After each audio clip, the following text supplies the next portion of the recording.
Предвидено е исто така во наредните 4 години да се отворат 64.000 нови работни места во Македонија. И невработеноста да опадне од сегашните 28,6 на околу 22%. Ако во 7,5 години успеавме да овозможиме 120.000 нови работни места, зошто во наредните 4 години да не можеме најмалку 64.000 нови работни места? Така што, ова го спомнувам да подсетам, дека ние веќе имаме историја за себе.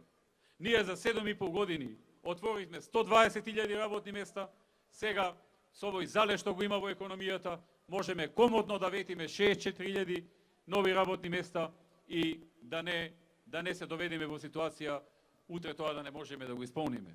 Се разбира, верувајќи дека нема во светот, односно во Европа, да се случи некоја нова европска криза после две последователни кои што се случија.